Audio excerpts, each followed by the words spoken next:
planning for retirement, and how does Kenya as a country compare with other countries in uptake of pension plans? KTN's Brian George talked to Zamara Pension Head of Retail Solutions, George Oyuga, on the state of pensions in Kenya. Thank you very much, Brian. It's a pleasure to also be here, and I look at it as a privilege having been invited to come and have this conversation with you. Let me say that we can measure that in different ways. One is by looking at the growth of pension schemes within the market. We can also look at the different forms and arrangements that the pension industry has taken, because we believe that those forms are actually set up to respond to certain unique needs within the society. So we currently have over 1,200 registered pension schemes under the regulation of Retirement Benefits Authority, because Retirement Benefits Authority has 5 mandates, key mandates. One is to regulate the industry, the other is to protect the interests of members, together with the interests of the sponsors who set up these schemes, then also to promote sector development, which also has been very, very key. And then the other thing again is to advise the Cabinet Secretary on matters policy, and also implement the same policies once approved. So with 1,200 registered schemes, that's a good growth, and the assets within the industry have also reached around close to 1.5 trillion Kenya shillings mark at the moment. That's the asset base? Yes, asset base within the pension industry, okay. Quite huge. And then that is on the standalone segregated schemes. So you look at the other schemes like the one I manage, which is the umbrella space. We currently have close to around 31 umbrella schemes.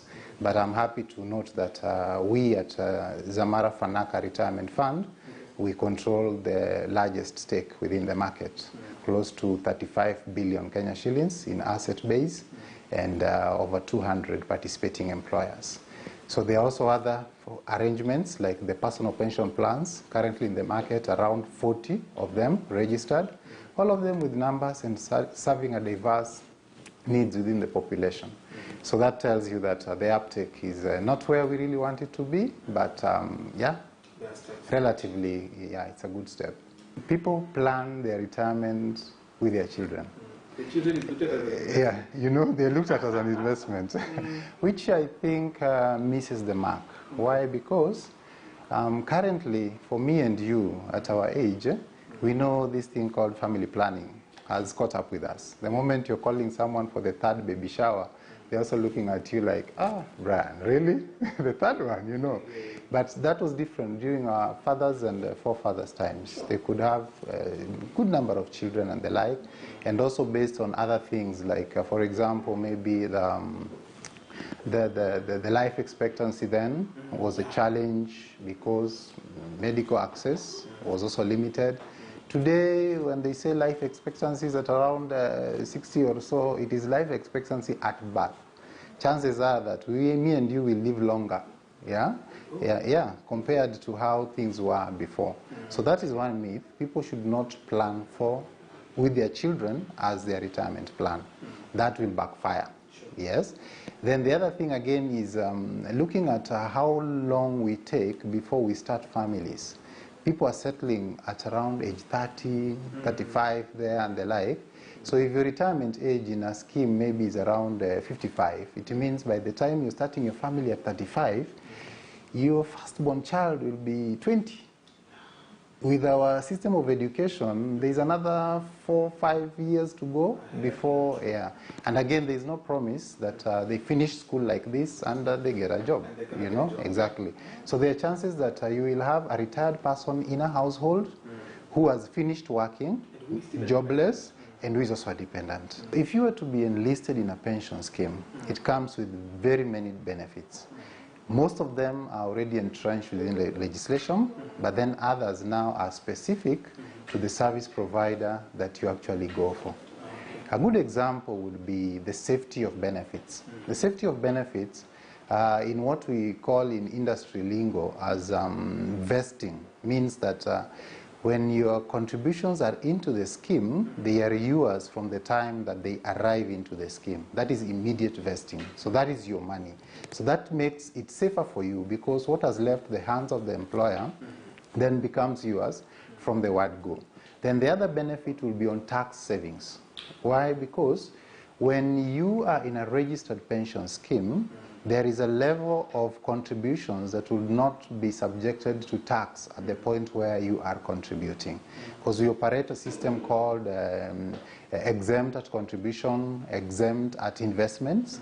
So even the investment income earned by that contribution is not taxed. Then the other last bit is now where you'll pay tax when you are now taking the money out. So that is one advantage that pension schemes give, which then one can actually take advantage of and accumulate retirement savings in a space where the government has allowed you to do it from a tax-free angle.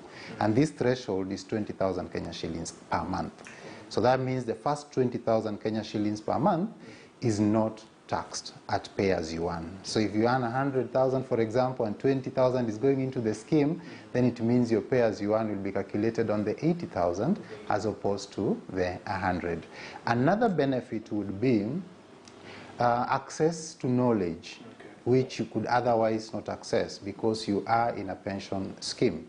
And this means that we all are committed, and I've seen even most industry players, we are committed to providing access to all information that borders around employee benefits.